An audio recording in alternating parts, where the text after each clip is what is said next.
Rachel, how are you? I just gone straight straight into this by mistake, which is fine. Um, how are you doing? I'm good, thank you, Chris. How are you? Yes, I'm wonderful. And for our friends at home, Rachel is going to be talking to me about her challenging of Colchester Town Council on their environmental policy. So let's get into it.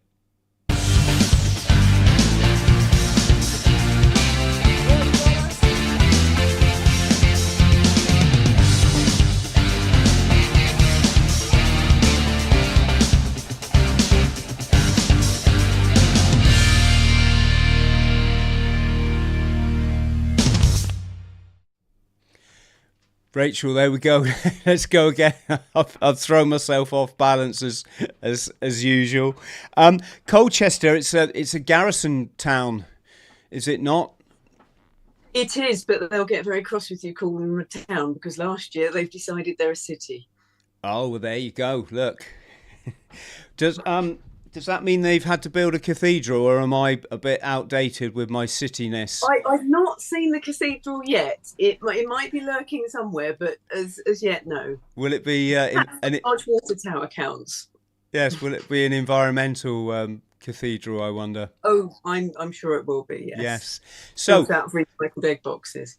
Rachel, I'll tell you what I'm going to do with your permission. I'm going to play your video just to give our friends at home an idea of who you are and the incredible challenge that you've made on the council in the area of climate change, sustainable energy, renewables, and this kind of thing. So let's take a look, folks. So last night, the full council of Colchester met to pass a motion on the climate emergency that they have declared to push the government to do more. So a few of us decided to go along and just give them our opinion on their climate emergency motion. Now, we did make rather a fatal error, but I'll tell you about that after the second speaker. Good evening. I've been evangelical about renewable energy for over 25 years. That was until the day I actually bothered to research it properly. To my horror, I found that the so-called green initiatives aren't remotely green. They are environmentally disastrous and arguably far worse than anything we are currently doing. But what has shocked me more than the ugly truth about green technology is the attitude of this council when concerns have been raised over the highly polluting products, their inability to be recycled, and the child slave labour involved, not to mention the risk to the public from EVs exploding. Most solar panels are made in China, often with forced labour. The extreme temperatures to make the panels come from burning coal. In the US alone, over 50 million panels a year are installed, generating 1 million metric tonnes of hazardous waste, which isn't cost effective to recycle. Wind turbines last around 20 years and consume a colossal amount of resources and energy to manufacture, not to mention the blight and the bird kill. Diesel engines start them up and then gallons of oil lubricate them, and they can't be readily recycled either. I've already informed the Environment and Sustainability Panel that lithium batteries for solar storage and EVs are environmentally horrific. Every year, a single lithium mine causes millions of tonnes of permanent waste laced with sulfuric acid and radioactive uranium, polluting the water supply for 300 years. Not to mention the unacceptable human costs of child labour to mine cobalt. The children directly handle toxic cobalt, with many crushed to death in collapsing mine shafts. 3 months after this was first pointed out, the council added 100 e-bikes. And more recently, an order has been placed for electric road sweepers. And now you want to vote for more forced labour solar panels and lithium batteries. So is the anti-slavery policy on the council's website there for just decoration?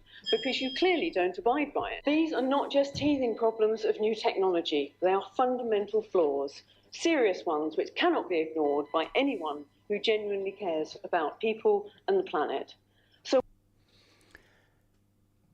Wow, Rachel, I think my audience have just fallen in love with you on what is not such a lovable subject.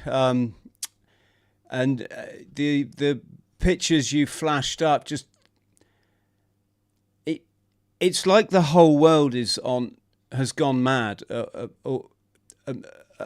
uh, I'm speechless how people can't see the madness here. But then I guess if you only watch the mainstream media narrative, and you're told that having your electric car makes you a good person, you're not.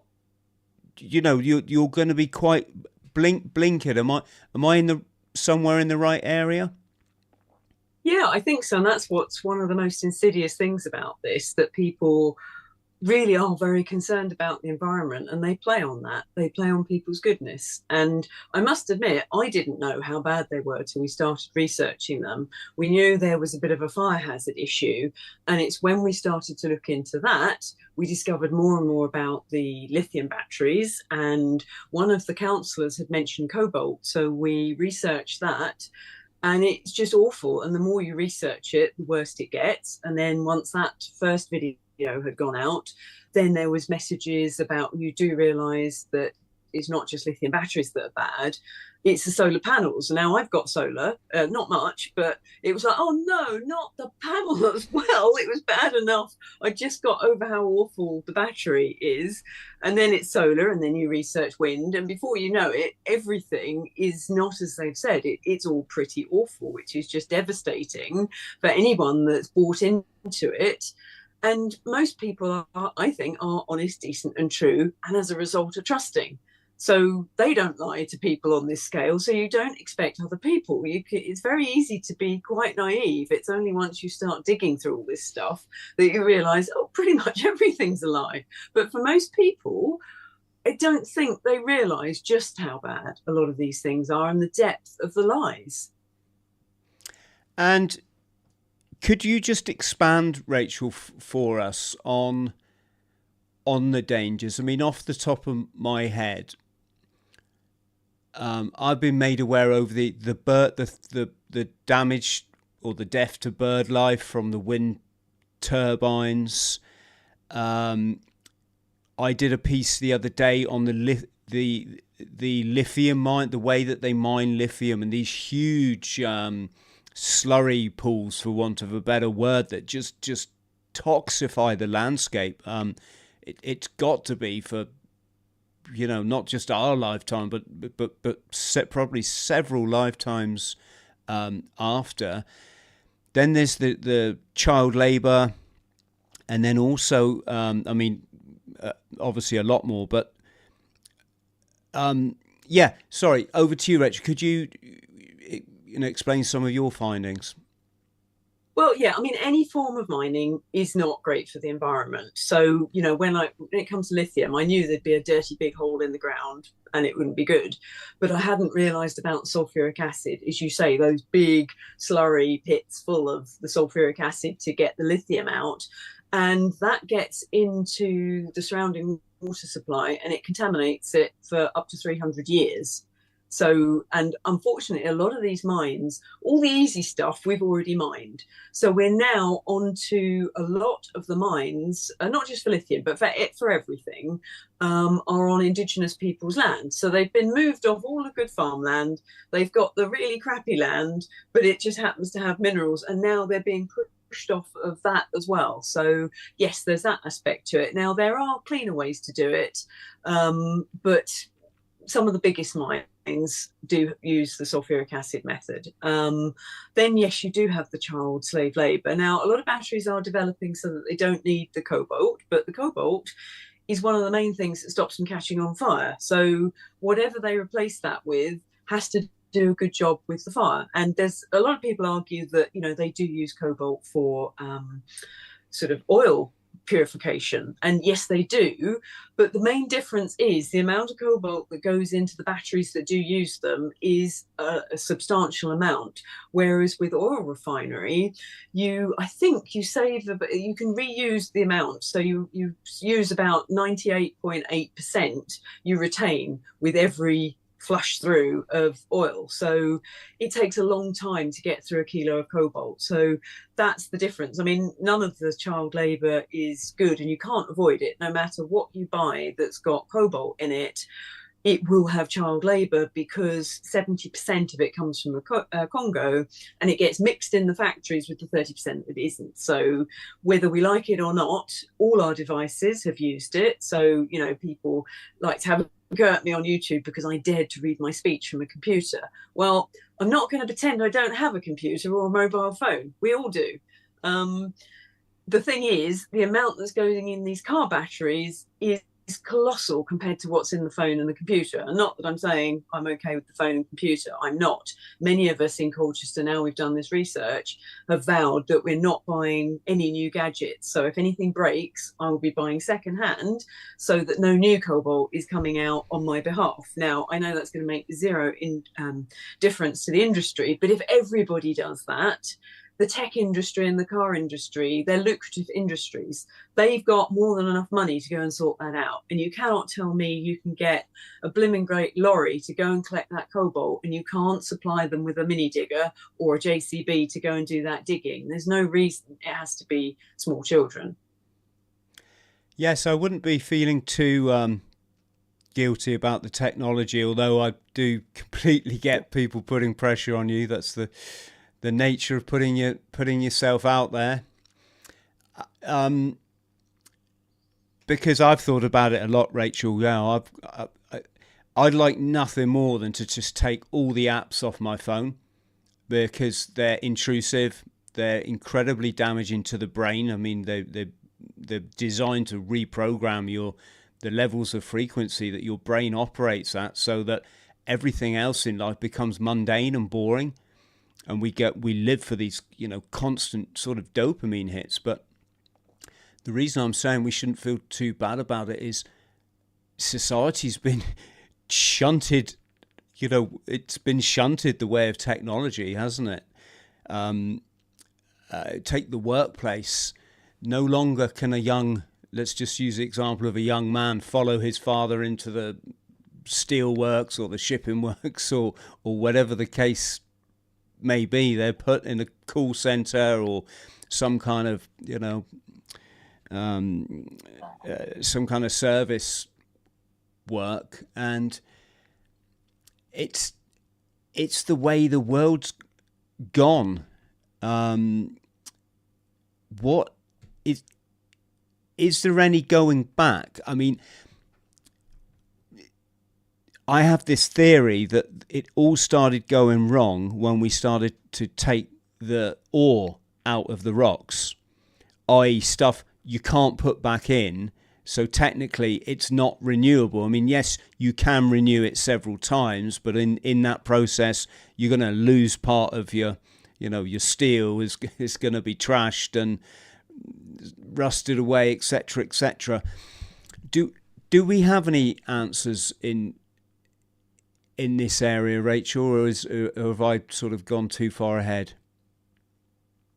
I think there are solutions, but at the moment these are very lucrative and they're being pushed. So my argument is they're not going to invest in the better solutions when they can make a load of money out of this.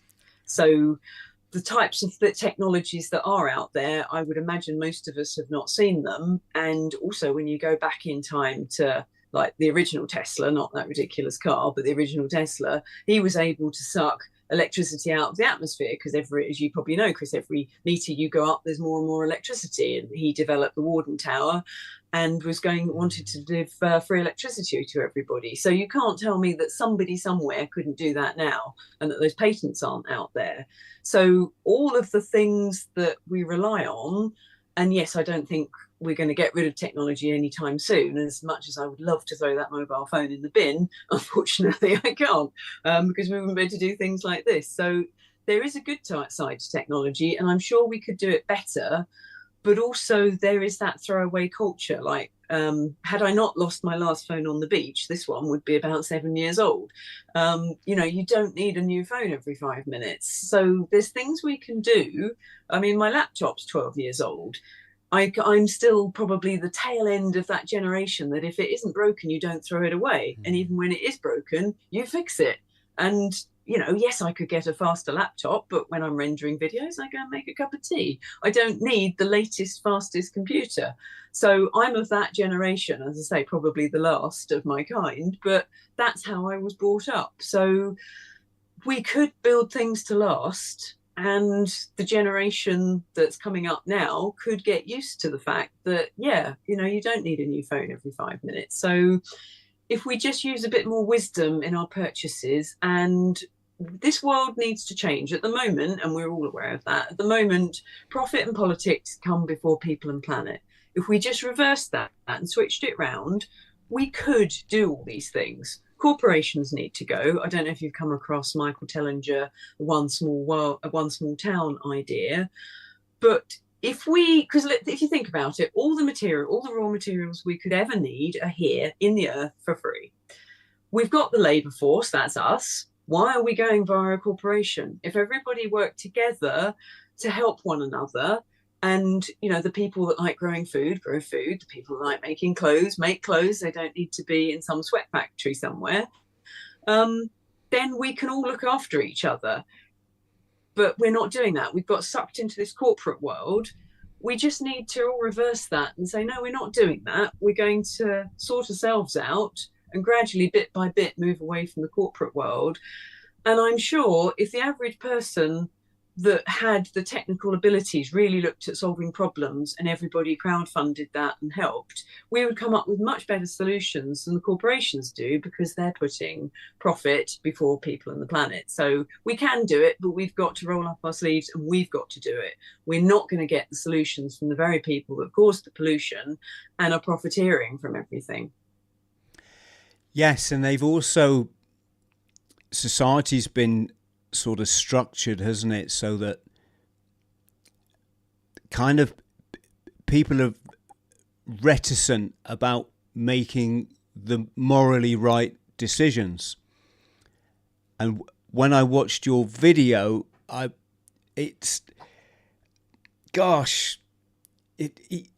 what's the word? Is it they all look so? Is it apathetic? They look like, oh my God, there's something here. There's this woman saying stuff that we don't understand. We just go along with the narrative. I wish she'd be quiet. I didn't join the council for this. Trouble is with them, they're caught in a system that is very well set up. It's a system of control, and to get funding, they have to do certain things. All the councils are in masses of debt. The money they get from the general public isn't that much, because the government and bigger councils pinch it. So like Colchester Council, for example, they only get 11 pence a pound. They're in debt up to their eyeballs. So, we're not their first master, even though we should be. So I sort of see it from their point of view. The last thing they want is someone coming along and throwing a spanner in the works, albeit a righteous spanner, because they just want to get their head down and do what they've been told to do. So I do see why they react in that way, and I'm giving them more problems and more of a headache than they've already got. But unless we all start doing something and make it as socially unacceptable to them as they try to do to us over certain behaviours, we're going to continue down this path. So as uncomfortable as it is for everybody to go through all this, we do need to push ahead and push for the right things, because if we don't, they will carry on. And these green tech, they are so destructive, many of them, to the environment. They're far worse than what we're doing. And, I'm not saying oil is the key and the way forward. I also know that is polluting. Again, that's a comment I often get. Oh, you're pro-oil. It's like, no, I'm just not wanting to do things that are worse than what we're doing now, that are going to cause more problems further down the line because you can't recycle them. So we just need to use more intelligence. And the councils, you can see why they don't want to be involved in this, because it's such a big problem that they're not really equipped to be dealing with. And it's also giving people the false impression that something's being done about the energy crisis or the pollution on the planet, when in actual fact, no, it's just, we've stopped watching the right hand, now we're watching the left hand, or that is my right hand. But it's just black magic, isn't it? It's right. Let's just change the goalposts here a bit and put people under the impression that everything's been taken care of. But it's so lucrative for them. I mean, I think I watched a video the other day that said something along the lines of, if the whole of America went over to renewables, it was going to cost something like $292 trillion. So that was $1.1 million per adult in the US. That's just a ridiculous amount of money. Not that it's physically possible, because there aren't enough resources to do all this. So it's just complete pie in the sky from start to finish. So yeah, it's complete craziness. But there's a lot of money in this. So I think they will, left to their own devices, they are going to push this for all it's worth till we've used up every single last resource. And also part of me thinks, what happens if lithium is the answer, or one of these precious metals, for something that you could build it once and it lasts forever and it does incredible amounts of energy, and we've gone and used it all in some ridiculous car that's gone and caught fire that they couldn't put out and just polluted the atmosphere worse than anything. We shouldn't be taking every last resource for future generations. So the whole thing is just insane. How did you, what sparked you, Rachel, to do the research that you've obviously done and take action? Yeah, it was going to that very first meeting. I only went along to watch, and ended up accidentally speaking at the first one. Made such a hash of it that I thought, I'm going to have to go back and do a proper job on this. And that's when I put in the research to find out more, because I thought, well, if I'm going to go in and do this properly, let's find out everything. And that's when I started to dig more, and to my horror discovered that it was a million times worse than just catching fire. And the reaction, how do the council react to the fact that their own policy is kind of contradicted by the direction that they're going? They are backpedaling a little bit now. At the last full council meeting, they backpedaled from "this is going to save the environment" and changed it to, "oh, we never said this was good for the environment. It's better than what we're doing now." So we've got another council meeting coming up in a couple of weeks' time, and we'll be challenging them on that. So, you know, they're prepared to trash the environment, pollute it for 300 years, all the drinking water, and do some child slave labour, just because it's going to save a bit of CO2 in the long run. And then so we'll be doing a little bit of a comparison just to see if that really is a good idea or not, which obviously it isn't. So that will be the next one we'll run at. What was the motion being voted on in, or have I got that wrong? It was to renew the climate change emergency and put more pressure on the government to do more daft things. What was interesting this time is when it was voted for in 2019, it was unanimous with 51 councillors all voting for it. This time, 17 voted against it. And they cited a lot of the reasons that we'd put towards them about the fact that these renewables, the recycling of them, the making of them, isn't good for the environment, and the council wasn't taking that into account. So that's what they cited as their reason to say no. So some progress.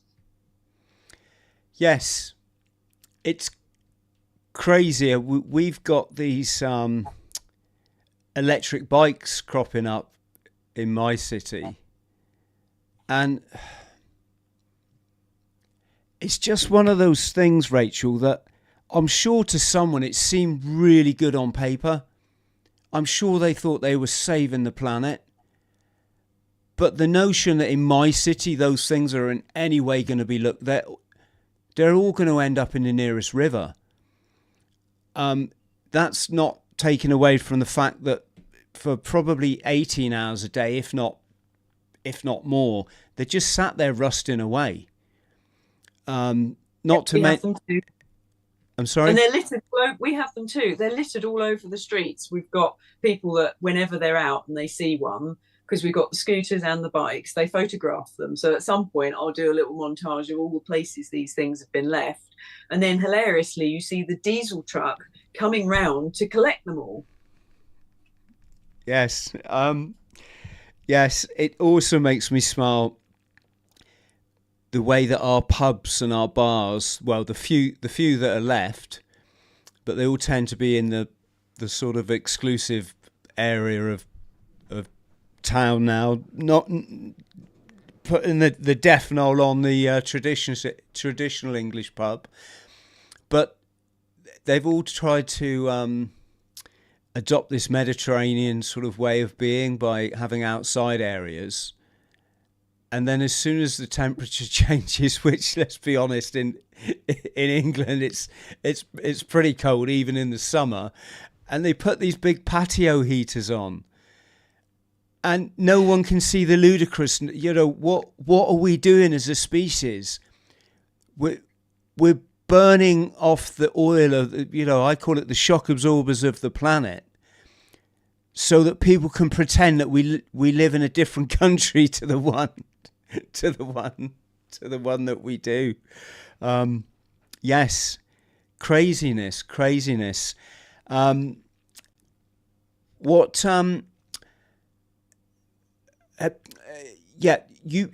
you tell us a bit about your YouTube channel, Rachel?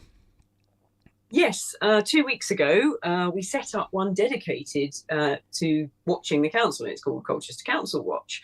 And what we're doing is, because the last 9 months we have sat through hour upon hour of their meetings, trying to glean information and understand how the council worked, because before all this, none of us had the first clue, because, you know, we weren't interested in politics. We're still not, to be honest, but we had no idea. So we've watched all of their meetings to try and understand how the council functions. And over that time, we've kind of got to know the councillors quite well through these videos. And you think, actually, some of them are doing a really good job, others not so much. And a lot of times when you vote, you tend to, or certainly I've voted for someone and hoped for the best, or I've done a protest vote for somebody else and I haven't a clue about either of them, because you go on the websites and there's not really interviews, or you just got a picture and a bit of blurb.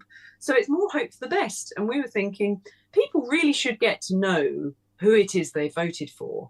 So now we're watching these videos anyway. So now the people that are watching them are doing copious notes with timestamps. They give them to me and other people, and we come and do like the cricket highlights, because you don't want to sit through a 4-hour meeting. So we give them the highlights, and I occasionally give a bit of narration as well when I'm feeling cheeky, and so people in the area can see who they voted for, what their opinions really are, and what they're doing. I've got a great one coming out this evening, actually, on the licensing or extortion committee, as my pet name for them. People need to see which ones are trying to help small businesses and which ones are trying to shaft them. And I think people will be quite surprised when they see which ones are supportive and which aren't, because it's not what you'd think. What I do with these videos is I never say which political party that person is from. I just want people to get to know the councillor, because who cares what political party they're from? Are they any good at their job or not? Do they care? Do they serve the people? So we're hoping that we can really build the audience, and people all over Colchester really get to know their council. And we're also hoping that they see how it's run and take one look at it and go, I'm not having this, I'm going to become a councillor, and get more interest, because only 31% of Colchester bothered to vote. And I can see why, because they don't, the council don't do as you ask. So if nearly 70% just were so fed up with them that they couldn't be bothered, if we can get more of those people interested in what's going on, and we've got some real characters in the council. I mean, some of their videos are just hilarious. They are the gift that keeps on giving with some of these videos. So we're able to put the clips together, and sometimes they'll mention what we're doing in the videos. So we did one recently, a councillor thought some of our filming was unfair. So I did a video response to that and explained the background, and actually gave our council some rules to follow. If you don't want to be in a video, don't do this, this, and this, and then you'll be fine. So, we do have some fun with it as well. It's not all just dry and boring stuff, but we want people all over the country should be doing a council watch, so that they're really shining the spotlight on what those councillors do. And that is how you'll bring about change, because you go in and have your say. You've got 3 whole minutes. They listen, sort of, and then they just ignore you when you've gone and carry on as before. But if they are getting, every time they go out in the street, someone says, I saw you in the video, what you did, thank you so much, or the opposite extreme, that will bring the behavioural change that they like to make in the public, that will bring about to them. And they will really get to know public opinion, because most people have not got a clue what is going on in their local council. Yes, when you were saying that, I was getting visions of Carry On Council. I had thought of that name. I could have used that. Oh. Yes, I could just imagine sitting at James now, just tell the public what they want. But well, the thing is, they forget the cameras are on them, and in these meetings like this one that's coming out this evening, they're just talking away about no, we can get some more money out of them, and it's like, you do realise there's a camera right behind you, don't you? Oh well, okay, let's get that out tonight. Are you in touch at all? Because somebody challenged, was it Glastonbury Town Council? Yes, Sandy Adams, yes. Sandy, yeah, that was. Can you remind me what she challenged them on? Was it the health policy? Well, she did a net zero debate, and actually Karina and I, she's one of the other speakers from Colchester, we actually went to that debate, met Sandy and all the people that she had as speakers, and we've actually asked Colchester to do the same here. Now, in Glastonbury, the mayor was the only person they could get to stand up in favour and speak in favour of net zero. XR were there, but they wouldn't come forward with any speakers, so they couldn't actually have a proper debate. It ended up being very one-sided. But the leader of the Colchester Council has agreed in principle to a debate. Now, obviously, we've got to finesse all the details. But yes, we're hoping to do the same thing here. But this time, we really do hope either the Green Party or XR will bring someone along with evidence, not flawed computer models, and we can have a proper debate on net zero and the policies. Because what we're finding is, and we've written to the council and we've gone in, we asked them, have you looked at all the information regarding the climate? And because they brought it upon themselves to declare a climate emergency, and we've said, well, what data did you look at? Why have you declared this? Because the IPCC haven't declared it themselves, neither have the UK government. They've passed a motion to declare it, but they haven't. So why, as you as local council, think we have an emergency? Just down the road, the other council hasn't. So do we all move there where there isn't an emergency? Anyway, they couldn't give us anything other than the IPCC said type of stuff. So we then said, well, have you looked at any dissenting information? And the answer came back as, no, I don't think so. Now, they have said on record, on public record, that they will look at all the available information, and they haven't. And I've been going backwards and forwards with their climate emergency officers who haven't been overly open, let's say, to looking at all of the information. So therefore, we do need this public debate, because if we cannot get it through to the officers, who are the ones that steer and guide the councillors in every decision they make, if they're not giving them the full picture, how on earth can those councillors make informed, evidence-based decisions when they haven't had all the information and evidence? So that is why we want all of those councillors there at a meeting, listening to experts that have worked at the UN, have had peer-reviewed climate published data and papers. They need to be listening to them and be able to ask them questions directly. So that's what we're pushing for, to bypass these officers who are very biased, even though it's in their code of conduct not to be. Yes, my worry there, Rach, was the UN scientist would be even more biased. No, he's not. He left the UN because he could see. He was an advisor there for 10 years, and then when he turned his attention to climate, and he's written a book on it actually, Peter Taylor. So yeah, he's fully aware of what's going on, and he disagrees with how the data has been manipulated, very much so. He's probably been, they wouldn't employ him now, put it that way, he's been cast out, but he has those credentials. That's so much better than me reading stuff and then regurgitating it to the council. I'm not a climate expert. If I bring in someone that is, who's irrefutable, then that's going to get through so much better than our little 3-minute spiels that we do every 2 months. Rachel, I'm just looking, sorry, when I'm looking across, I'm not being rude, I've got the live chat up here, and there's some wonderful comments coming in. Yes, this woman is spot on. and many similar comments. You don't have to comment on this if it's not, not your sort of area of knowledge, but someone's asking about what's going on with the skies. Is that anything you have I haven't delved into that purely, I have for my own personal stuff, purely because I don't think Colchester Council are ready for us to start talking about geoengineering. So baby steps, you've got to meet them where they're at and hold them by the hand and gradually, bit by bit.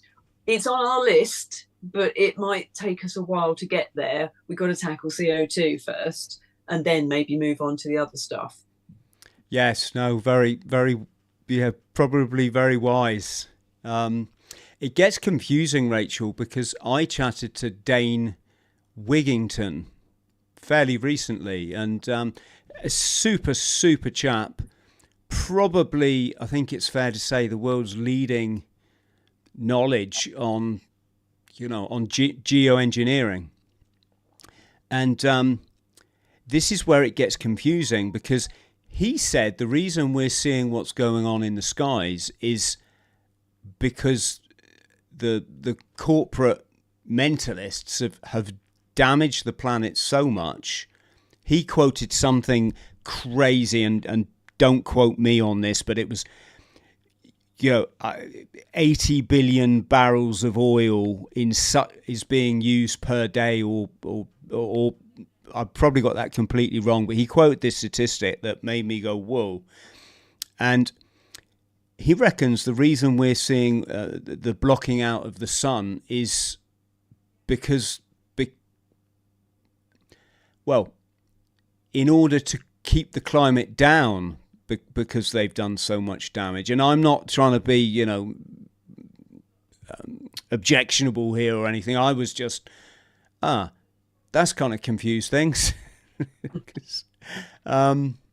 So I've no idea. I've not gone into it in that depth. I prefer to focus on things I think I can affect. And it's starting off small and getting bigger. So I must admit, I don't study it too much because, one, I don't want to be that depressed. And two, I can't really do much about it at this moment in time. So I've left it well alone, along with a lot of other subjects. Yes, no, it's very wise, Rachel, isn't it?